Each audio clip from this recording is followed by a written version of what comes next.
everyone, welcome to today's Alaska webinar, which is titled Carbon Capture and Storage, a Dangerous Distraction. My name is Sarah. I'm the Media and Communications Coordinator with Alaska Community Action on Toxics, or ACAT. And Alaska is a program of ACAT and Collaborative for Health and the Environment, and it's also part of CHE's broader international coalition of over 5,000 individuals across the globe. And we'd love if you could also introduce yourself in the chat. I'll turn it on so that everyone can let us know where you're tuning in from and if you're with an organization. And the chat is enabled now, but we'll keep it off for the presentation. But if you have any questions or comments throughout the webinar, we'll have an audience Q&A at the end of our call today. And you can use that Q&A box feature at the bottom of your screen for that at any point throughout the webinar. So I'll go ahead and introduce our speakers today. We have Akaluk Adrienne Blatchford. She is Inupiaq and has been an advocate for social and ecological justice for over 10 years throughout many leadership roles and titles, and is currently with the Indigenous Environmental Network. We have Punganga Pungoli. She is Yupik from Sibungak and is the Climate Geoengineering Organizer at Indigenous Environmental Network. And her work is focused on climate fall solutions, specifically in dangerous and hazardous climate geoengineering projects, including carbon capture and many others. And we have Marley Goska. She is the Alaska staff attorney at the Center for Biological Diversity, where she works to protect Alaska's wildlife, lands, and oceans. And prior to joining the center, she worked in wildlands and wildlife's subsistence law and policy and climate resilience. So thank you all so much for joining us. Glad you could be here. And now I'll hand it over to you, Akaluk and Punganga, to get us started.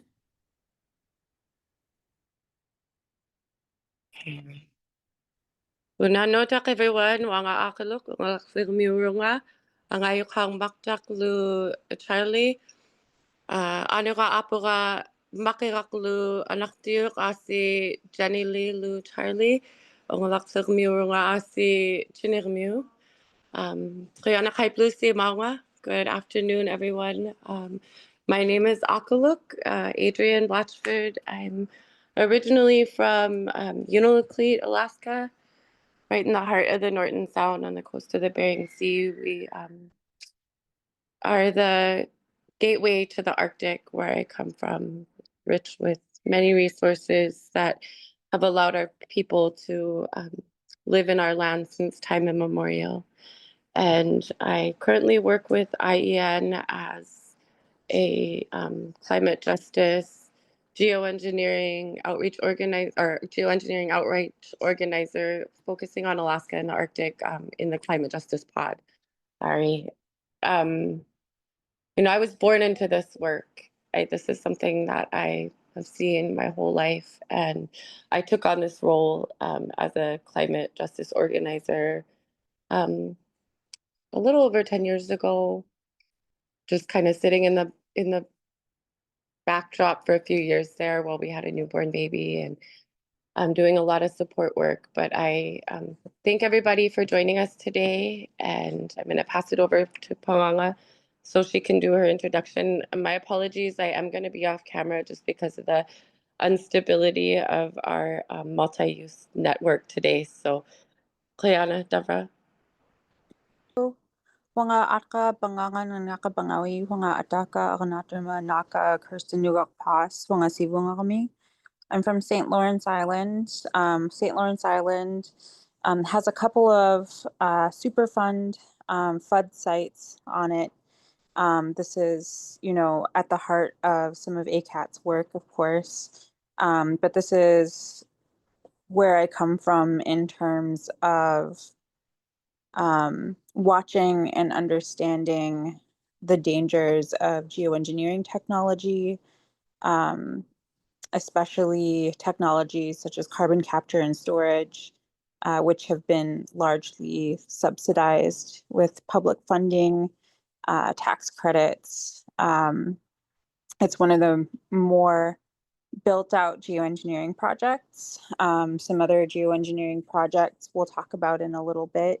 But I carry the history of St. Lawrence Island with me, and I know that Akaluk carries, the history of Unalclete with her as well in terms of pollution and people being exposed to toxics. Thank you. So like I said, I'm from St. Lawrence Island. For those of you who don't know the history, the 1800s were really when we started seeing a lot of hardships on the island. The European whalers came, they decimated the whale population, which, coupled with the eruption of Krakatoa, caused 2 years of straight winter in Alaska, which caused a huge famine and wiped out 99% of our population. There were some relatives of ours from Indian Point over in Russia who came over to help repopulate the island. So we have very close relations with folks over in Russia. In fact, when I was born, I was gifted a blanket with my name embroidered on it, along with some Russia China. Those relationships were strained during the Cold War. And of course, the military base was built on our island. And we all know, for those of you who know the work of ACAT, that there was intentional toxic spilling on the island. Some folks may not know the history in Alaska around radioactive iodine injection, but there was radioactive iodine injection experiments by the military to see if people's bodies would survive longer in the cold if they were exposed to radiation. So we come from a long history of being the stepping stool and the dumping ground of Western science. And all of this done, of course, without our free, prior, and informed consent. So that's some of the history that we carry with us into our work over at the Indigenous Environmental Network. And, I'll give a brief overview of what geoengineering technology is in general, and then I'll hand it over to Akaluk. We're kind of going to go back and forth for our presentation. So geoengineering technologies are what we call disaster capitalism, or, the fossil fuel industry prolonging the fossil fuel era. And they're doing this, funded through climate policy, through the carbon market, which is being sanctioned now by the UNFCCC under Article 6. So geoengineering technology isn't explicitly listed in there as a method of addressing climate change, but the technologies are touted as a way to address climate change, or at least the symptoms of climate change. So there's usually two broad categories when you're talking about geoengineering technology. One category is called solar radiation management or solar radiation mitigation. The other is carbon removal technologies. So carbon capture and storage would fall under the latter. So there's a lot of different methods that are theorized to remove carbon or reduce carbon. And carbon capture supposedly reduces carbon at source. So they essentially capture carbon where it's being emitted. They condense it down into a liquid form, and then they try to sequester it or store it somewhere. Some of the stuff that they don't talk about is how 97% of the captured carbon in the United States being used as enhanced oil recovery, where they essentially try to flush nearly depleted oil wells with captured carbon to get more oil faster. And the incentive for this lies in carbon credits, the carbon market, because if you can say that you're doing something more efficiently, you can count that as a carbon offset, which is essentially an accounting trick for folks to say that they're reducing their carbon emissions when they're not actually reducing emissions at source. They're just quote unquote offsetting what they've done. And so it actually leads to more carbon emissions because the more you quote unquote offset what you've put out, the more you can put out. And some of the other technologies around solar radiation management, there was one up in Utrecht. It was called Ice 911, later called Arctic Ice Project, where they were trying to spread silica hollow glass microspheres all over the ice. It's essentially tiny glass balls about the width of human hair. And the theory behind this was that it would make the ice more reflective, which would bounce sunlight back into space or increase the albedo of the ice, which would then thicken the ice. A lot of studies showed that generalized use of this technology would actually decrease ice thickness over time. But none of these studies really looked at things like free, prior, and informed consent of Indigenous peoples, and it didn't look at the at UNDRIP, which is where FPIC comes from. And so the way that the Indigenous Environmental Network approached this was to really look at free, prior, and informed consent and policy issues around what Indigenous peoples get to say, what happens to our lands, to our waters, to our bodies.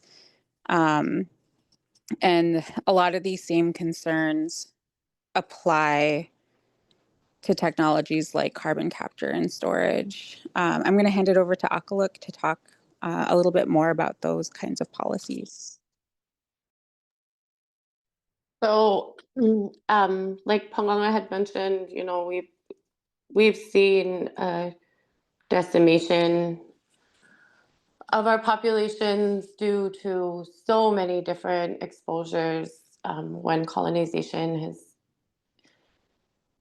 collided with our lands and our people, and we continue to see destruction when it comes to Alaska's pristine ecosystems that the Indigenous people have relied on and stewarded since time immemorial. And a lot of this is done without, like aforementioned, free, prior, informed consent. And so there's many factors of trauma and layers of the way that we have responded and have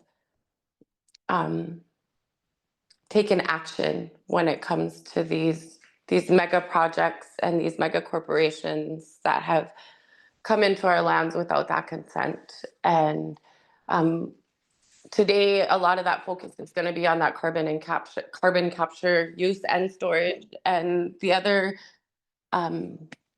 manipulative ways that these big corporations are attempting to come in and continue to destruct our ecosystems with the intent to capitalize on resources and capitalize on harmful projects that are mislabeled and misbranded as eco fixes, as green, and they're greenwashed oftentimes to make the general public believe that these systems that are being put into play are actually giving us climate justice, when in fact they're allowing big business to continue, or big oil companies and extractive industry to continue doing business as usual.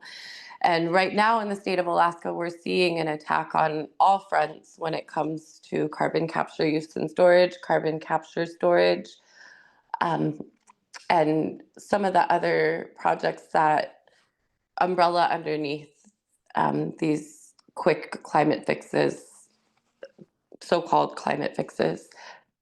And one of the processes that is being used in Alaska right now is the university systems. We're seeing a lot of these projects being put into their science departments and their technology departments and being classified as experimental, so, giving them some loopholes to be able to override the NEPA process and the EPA process, which doesn't hold accountability when it comes to free, prior, informed consent and government to government and meaningful consultation with Indigenous communities and how they run the stewardship on their lands. We've seen in recent years some other entities like the Inuit Circumpolar Conference sign $96.1 million deals to do experimental shipping in the Arctic, which opens the door for liquid carbon to be shipped from other countries and stored in the subsurface of our lands, aquifers, and other places where extractive industries have been performing since the 60s, early 70s, where oil was discovered on the North Slope.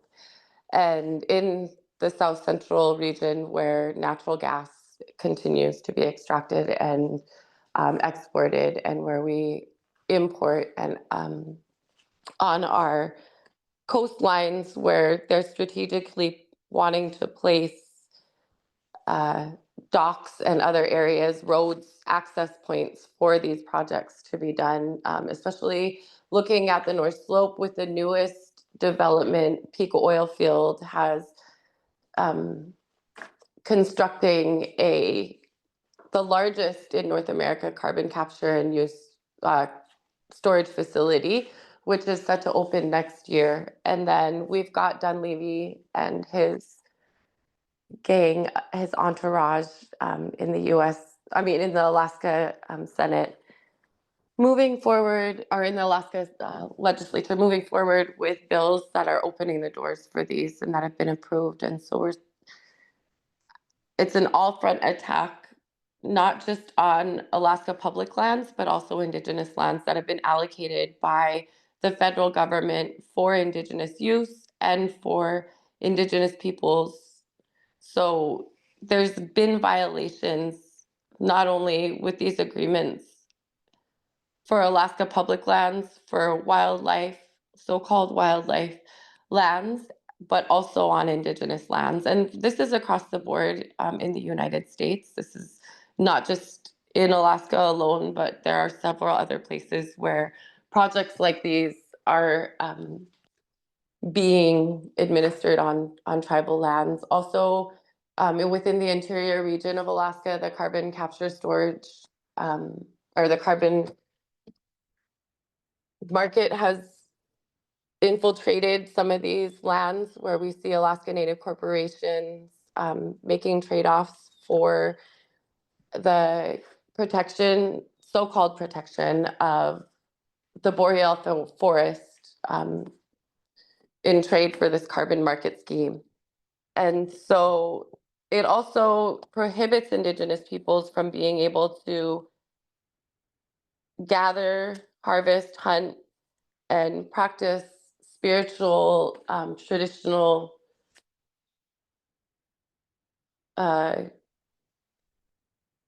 practices on these lands because these projects are being implemented. And so it's not a win-win trade-off in any way when it comes to any of these climate manipulation large-scale projects that are being implemented in the North. And I know that we only have a few more minutes, and I feel like that was a lot to cover in just that time. We're trying to talk as fast as we can. I'm going to put it on the brakes there and see if Panganga wants to add anything that I've been covering here. Sure. A lot of the times at the Indigenous Environmental Network and Indigenous peoples from our community, we get kind of pulled into this debate. And the debate is on the pros and cons of the technology itself. And so we're really careful not to get sucked into that debate. And it's not because we don't have cons for the technology itself. We have a laundry list of cons based on our own science and also based on Western science. But you know, engagement in that debate takes away from the broader conversation of Indigenous rights, Indigenous sovereignty, our right to true consent, truly informed, free, prior, and informed consent.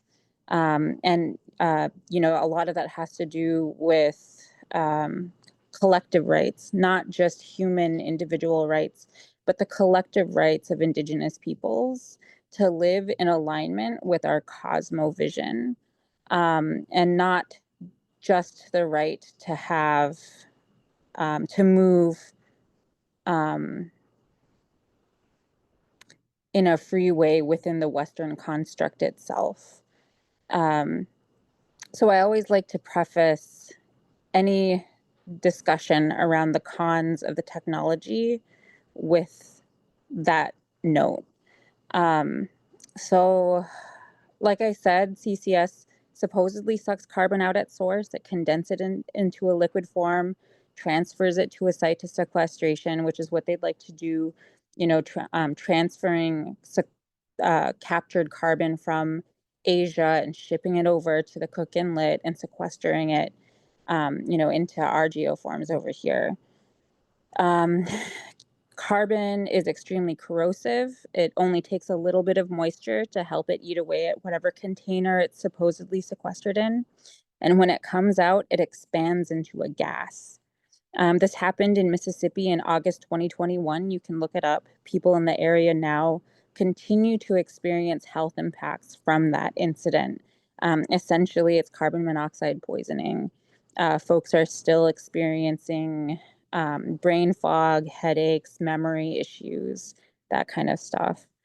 We know that carbon sequestration is ineffective, and it's also a health hazard, not just to humans, but to other life around it. And not only that, but the infrastructure that's needed for the techno fix is not even possible, not economically, which is why it's always subsidized, and not physically. There's literally not enough space on Earth for carbon capture technology to be built, and to address, you know, the issues that we're having with carbon now.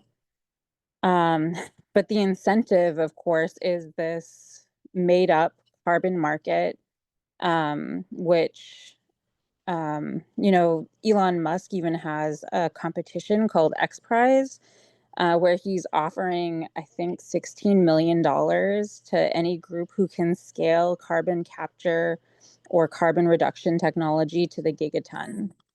Because this is worth mega bucks. People are making or wanting to make billions of dollars on these fake technologies. And governments will then also meet their NDCs, or their nationally determined contributions, to reducing carbon because of net zero, and policies like that that are outlined under Article 6 of the Paris Agreement. This is just one technology, but we should also keep in mind that in Indigenous communities, we know that large-scale infrastructure always leads to man camps. And we know that in Indigenous communities and near Indigenous communities, when there are man camps, there is an increase of missing and murdered Indigenous women, other relatives, such as two-spirit relatives, an increase in domestic violence and sexual assault against Indigenous femmes and two-spirits. So there are like so many other aspects besides the cons of the technology itself. It's important to list, you know, the issues with the technology, but within the socio-political context, you know, framing our right to live as we are, and not to engage in an economic, this made up economic system that is causing harm in other Indigenous communities. You know, by allowing offsets to happen on our land, we're actually allowing for increased emissions on other lands, on or near BIPOC communities. You know, those sorts of things are just as important to focus on. You know, our rights not to engage in that process, our rights to know that by allowing this technology on or near our land, that this is the process we're engaging in that harms ourselves and also harms other Indigenous peoples around the world. I think that's all I got to say, Akaluk, if you want to wrap up. Yeah, just a couple more things that came to mind while you were adding on there. I'm just snowballing off. The amount of energy it takes and manpower that it takes, and then resources on top of it for these false solutions to move forward far exceeds that than it does when it comes to the outcome of whatever target that they're trying to meet. Because it, like I said, allows these large corporations to continue doing business as usual. And so the resources, the critical minerals, and that's another reason why we're seeing such a target in these areas for critical minerals, because the use of all of them combined to create these false solutions, these technologies that are so-called leading the way to carbon emission reduction, it far exceeds all of it. So all it is doing at the same time is increasing the emissions as we move towards decreasing emissions. So none of it is meeting the standards of what the climate agreement in Paris, the Paris Climate Agreement has made to move forward in order to move into a just transition. And that's what's needed, an Indigenous-led just transition where we're focusing on local communities, Indigenous communities, and land stewardship that leads with traditional ecological knowledge combined with modern science in order to have responsible stewardship. And some of these principles that we talk about, you can, if you're interested, you could look up online the HAMES principles, an Indigenous-led just transition. There's a lot of information that you could find on the IEN website, along with the Hands Off Mother Earth website when it comes to carbon capture, use, and storage, and all of the other technologies that we talked about today. And feel free to reach out if you have any questions. Thank you so much, Akaluk and Pangana. Super important to give us this contextual knowledge of FPIC and the history of extraction. And I think now we're ready to pass it over to Marley, if you'd like to share your screen.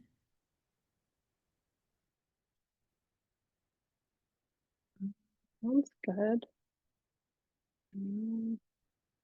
Oops. Are you seeing the right screen, Sarah? Yeah, and then you could go into presenter. Presenter mode. Yeah. Okay. And it's still showing you the right thing, right? Mhm. Okay, good. Great. Never know if the technology is going to work. Well, hi, everyone. My name is Marley. I'm the Alaska staff attorney with the Center for Biological Diversity.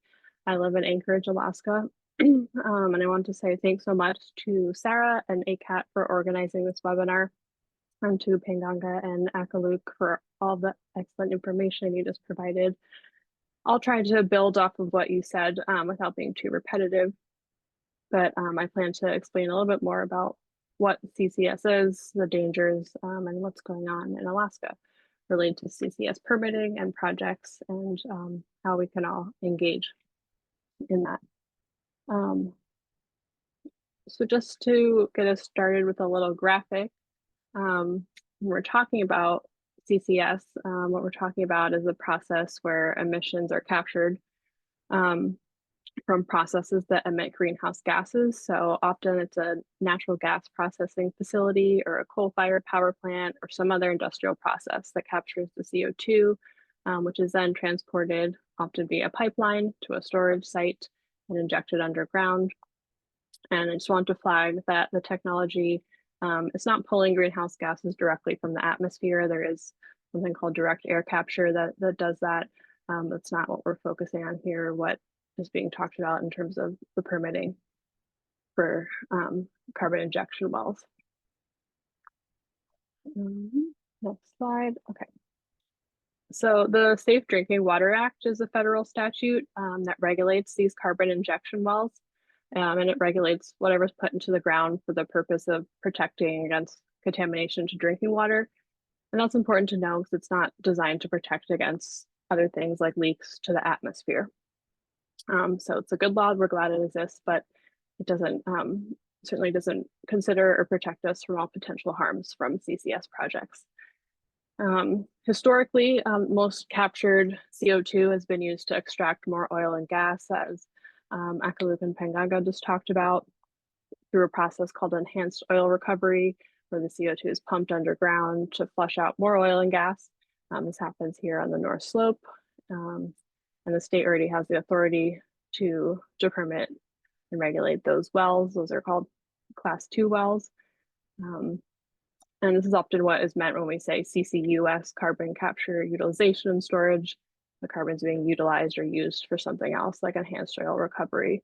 The other type of wells, which is sort of an emerging and newer issue, including in Alaska, are Class 6 wells. The classes are under the Safe Drinking Water Act. So they're, Class 1, 2, 3, 4, 5, 6.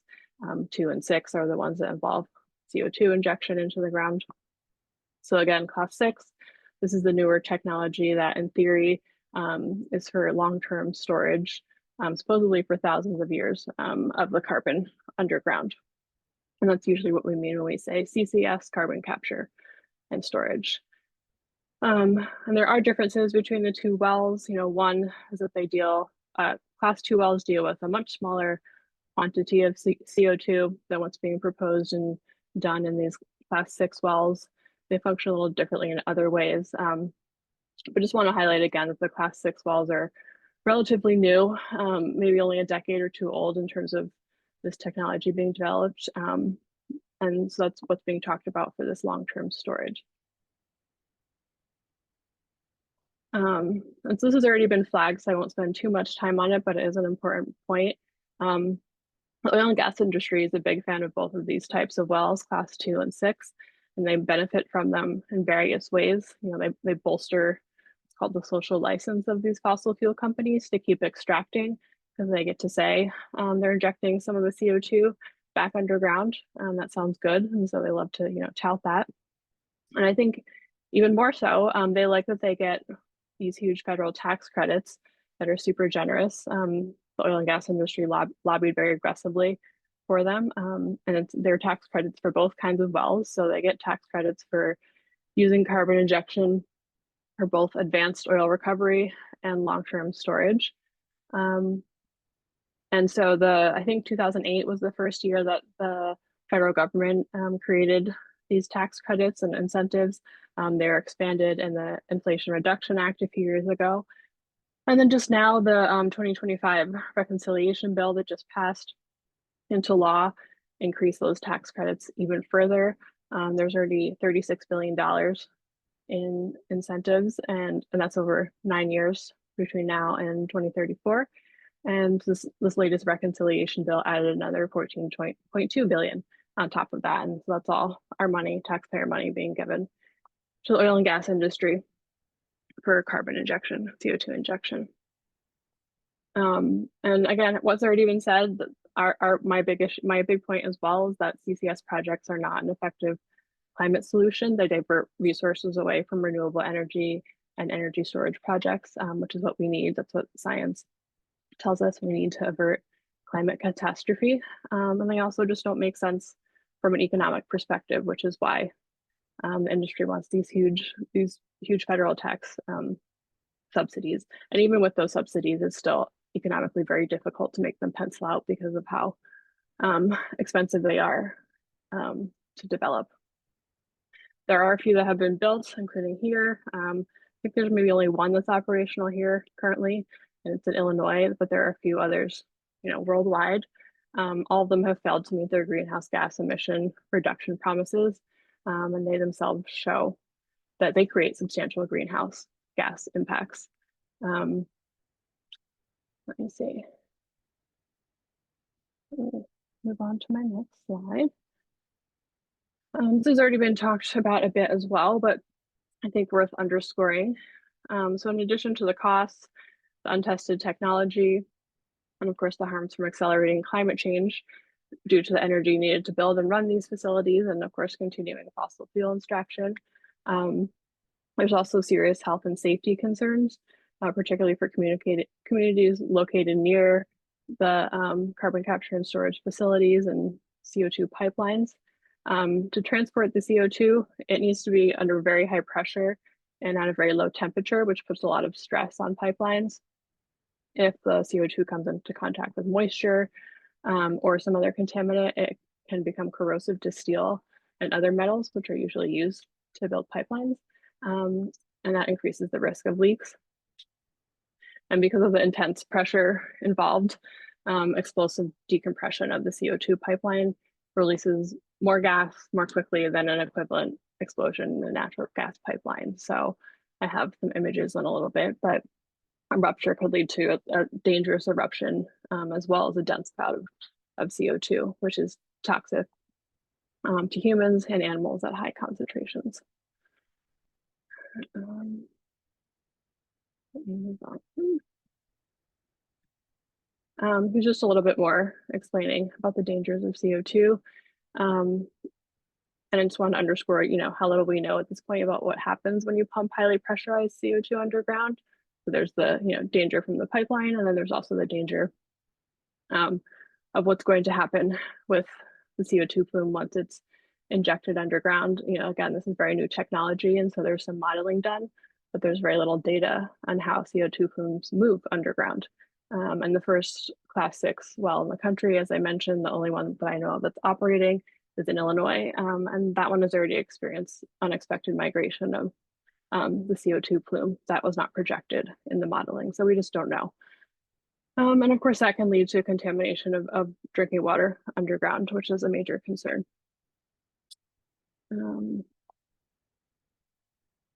So this was mentioned by Panganga. The pipelines connected to the underground injection sites are dangerous because they can leak or rupture. There's the pipeline rupture in Mississippi, where residents miles away from the leak were harmed. They began foaming at the mouth and suffocating, and didn't know that they were in a potentially deadly CO2 cloud. It's invisible, and combustion engines also stopped working because they need oxygen to operate, and oxygen was displaced by CO2. So people were unable to evacuate, and of course, it made emergency response difficult as well. Move through some of these. One other thing I wanted to flag, of course, a lot of these CCS projects are being proposed in areas that are, disproportionately marginalized communities at a national level. The Gulf of Texas and Cancer Alley in southern Louisiana have been touted as potential epicenters for industrial carbon storage development. The Biden administration did have some requirements related to Justice 40, which was under an executive order that's now been rescinded by the Trump administration. But there'll probably be even less engagement or requirements related to environmental justice or local communities. And Akaluth and Panganga mentioned that as well. Public engagement in general, I think, can be expected to be far more limited under this administration, which is deeply concerning.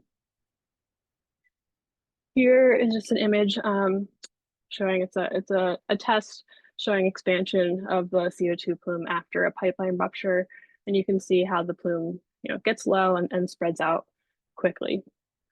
Which is scary. It'd be one thing if it was going up into the atmosphere. That's not something we want either, but at least that way it wouldn't be directly affecting people, animals, etc. that are on the ground. But the way it behaves is that it does get low and then spreads out. And I have a map here showing what's called an area of review for a Class 6 permit process. And you can see that the potential area that would be affected by a CO2 plume would extend miles away from the injection well. So to get a little bit into the permitting process for CCS projects, we're going to mostly focus on the first step because the state of Alaska is pursuing primacy to permit these Class 6 CCS wells under the Safe Drinking Water Act.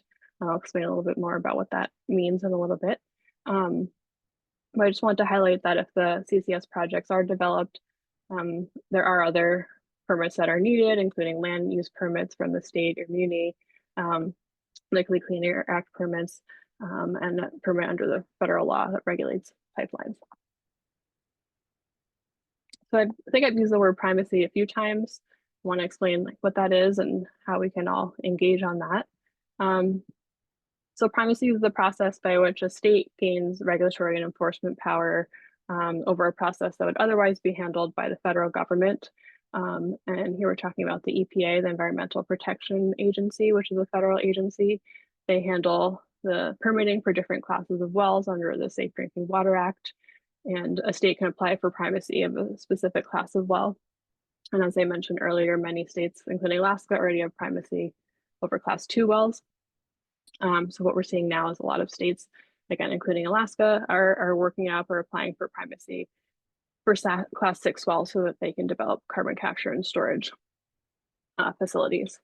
And the main reason that states want primacy is because the EPA has been reviewing these class 6 well applications really slowly, and states want to benefit from the industry wanting to develop these, and especially states with strong oil and gas industry ties like Alaska.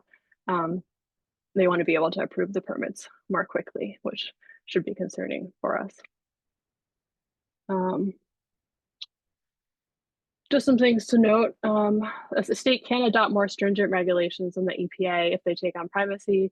I don't know how likely that is with Alaska, but it's something to be thinking about when we engage with Alaska on their permitting process. And here's some things to consider when commenting or engaging with the state on its primacy application, including, related to what type of regulations we want the state to include. And we can also ask the state how they're going to address these things, and whether there's something specifically we want them to include.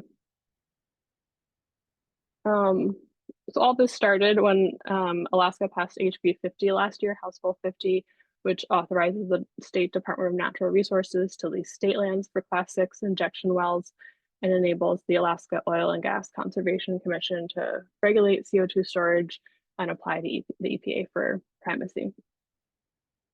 I won't spend too much time on this because it was mentioned earlier, but just wanted to highlight one proposed project, which is near Cook Inlet, which is where I live, that the University of Alaska Fairbanks is currently doing a feasibility study for.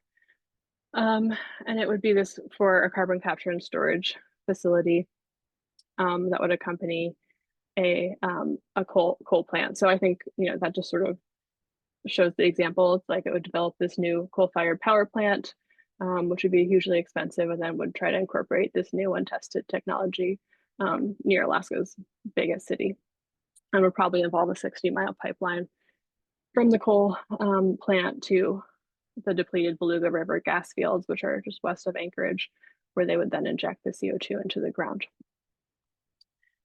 I won't spend much time on this, but this is just from a DNR slideshow where they were talking about some other hypothetical project ideas when they were presenting to the state legislature. And I'm happy to share my slides later if anyone wants them. And just another quick note, to highlight how the state is thinking about this.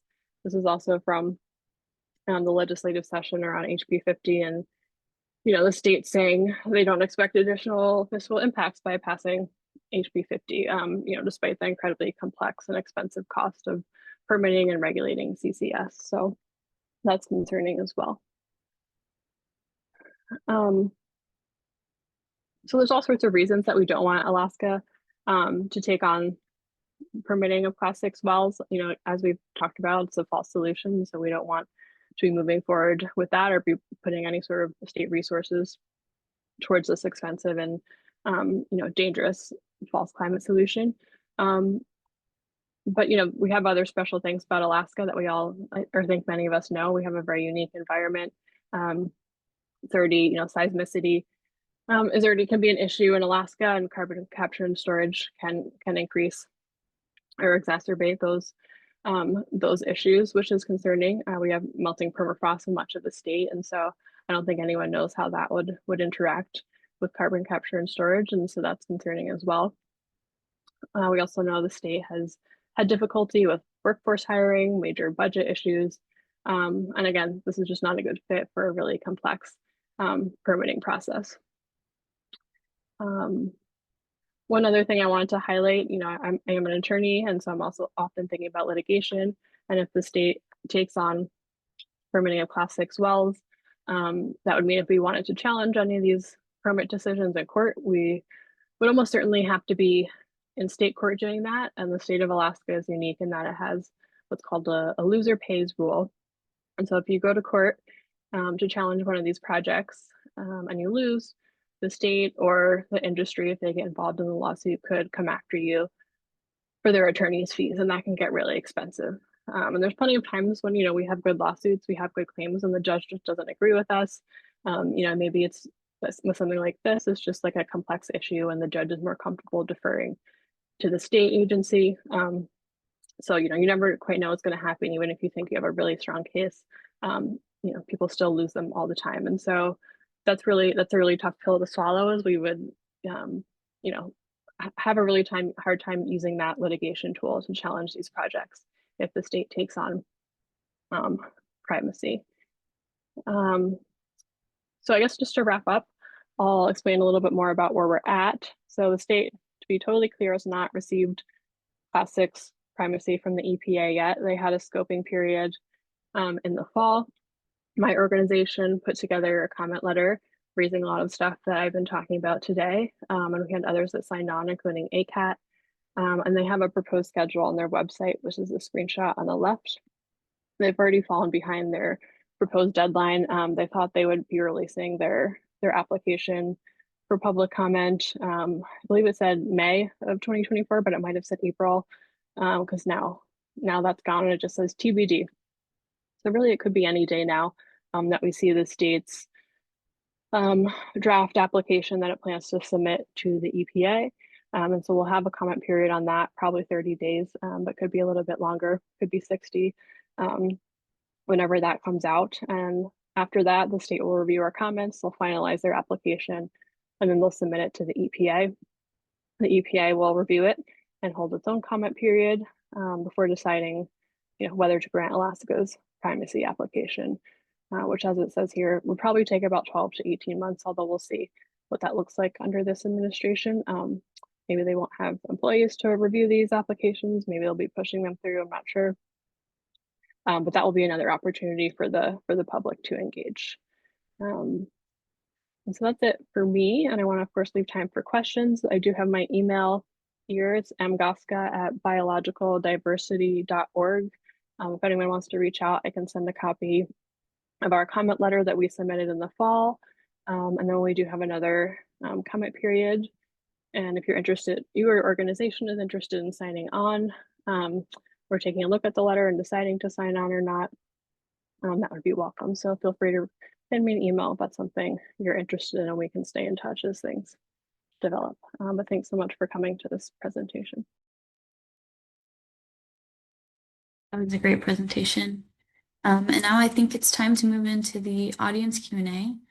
So we'll spend the next 10 minutes or so addressing your questions. And if you haven't sent in your question now is the time to do that.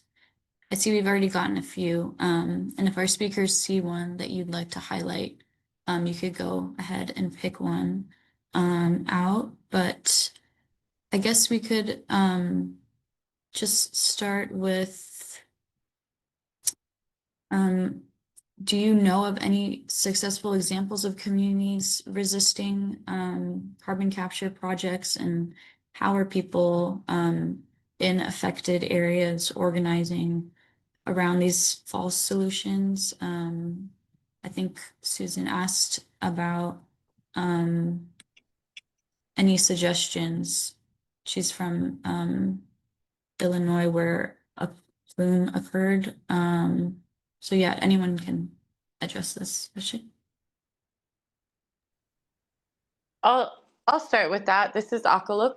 Panganga and I both flagged the Arctic Ice Project early on and started asking questions about what was happening in our region and in the North Slope. Because what happens in Alaska stays in Alaska. What happens in Alaska impacts the rest of the world, no matter where you're at in Alaska, right? We're all connected. Our seal grease trails connect us, our livelihoods, the weather, just everything in Alaska connects us each to all of our communities. And so what happens in one community is going to impact us throughout the state. It's like a snowball effect. And so we had seen the harm that is already being done with Leslie Fields, her so-called quick climate fix, the patents that she is implementing and use in these projects. And we got consent and support from our communities, our region. Consensus is very important when it comes to FPIC. And in the state of Alaska, there's so many different tribes that once you get one informed, and it doesn't matter who shows up to the party, you focus on who doesn't show up to the party, you focus on who's there, right? So we started out as a very small group, but started with letters of support, and there was also education done in communities where we were hosting informal webinars and different community meetings. And then we had to change our tactic, right? Because in the state of Alaska, they have Alaska Native corporations, and then they have tribal governments. And those two are very separate, but oftentimes there are leaders that stem from these smaller governments where consent can kind of blur the lines when it comes to FPIC. And so going to an international level and then using her science background and approaching science in a Western way, the Arctic Assembly, we'd called her out there, and then she's a crowdsourced, this is a very different approach to Western science. She crowdsourced funding for her project. And so she was gathering a bunch of her very wealthy, rich friends down in the Bay Area at golf courses for fundraisers. And so we decided, Panganga had organized a protest outside of one of the fundraisers. And that just continued to lead to other actions where accountability and transparency was needed for this project to be shut down because neither was being brought to the table. So a lot of organizing, I think policy, looking at local, state, international policy and science, not just from a Western aspect, but also from an Indigenous aspect, helped us.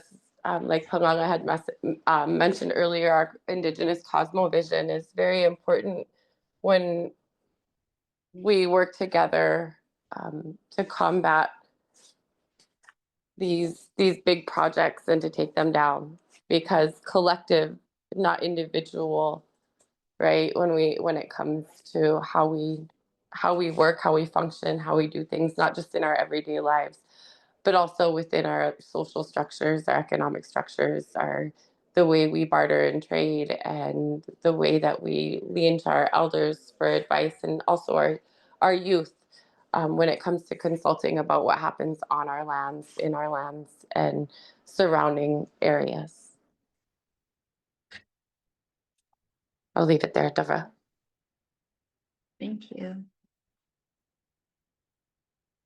I see a question from Gusty about, is there a way to track emissions? They said they like the argument regarding allowance of emissions transfer in a specific land area.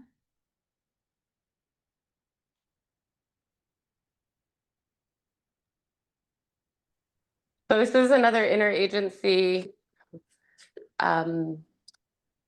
false idea of how emissions are being tracked. Oftentimes, large companies and corporations will subcontract emission tracking through agencies that they either own, fund, or have an investment in. So a lot of times, even that what is reported isn't the actuality of what is. But looking back and looking at Vi and the words that she often shares is the burden of proof is often left on us.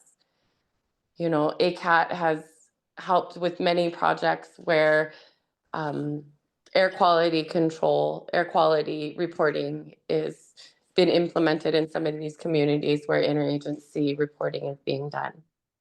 And that's the lengths that we've had to take in order to have accountability and to be able to come to the table and say, we know this is what's happening when that burden of proof is left on us.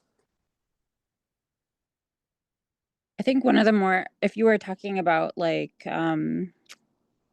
offsets, like tracking offsets, there are a lot of different avenues to do that. There's not one comprehensive list of offsets.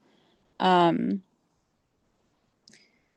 you can go in and look at, like, say, California Carb, and you can see which native corporations from Alaska are selling forest offsets, land offsets to California Carb, which is acting as kind of the broker, and then which fossil fuel industries or large polluters are coming in and purchasing those offsets and utilizing those offsets, you know, whether it's a government or a fossil fuel industry company, or you know, there are other companies that also utilize offsets as well. So there's like, you have to do a lot of research. There is a carbon pipeline map being created. I'm not sure where it's at right now, but we can certainly share resources to ACAT, and if they're able to, they can distribute that. We have a lot of different literature that we'd like to share. There's a geoengineering map, so you can kind of track all the different technologies that are being tested. The overwhelming majority are being tested on Indigenous lands. And a lot of those are sold for offsets as well. But yeah, there's also literature on how carbon capture and other forms of either technologies or lands being sold as offsets lead to an increase in emissions somewhere else. I can try to dig more sources up for that. Thank you. Yeah, and we can share those resources and put them on the webinar webpage. It looks like we're at the end of our time, but I guess I'll just see if any of our speakers had any last points they want to end on, or maybe didn't get a chance to make.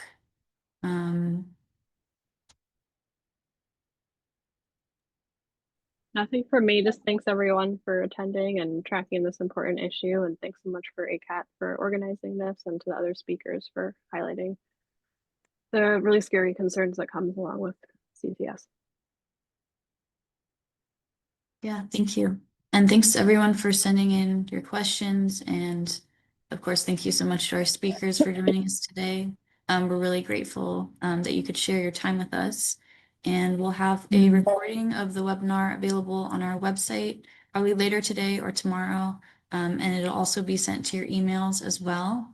Next month's webinar will be on the dangers of uranium mining, another super important topic. So please keep an eye out for the announcement on the CHE and ACAT websites or our social media, and we will see you next time. Thank you all.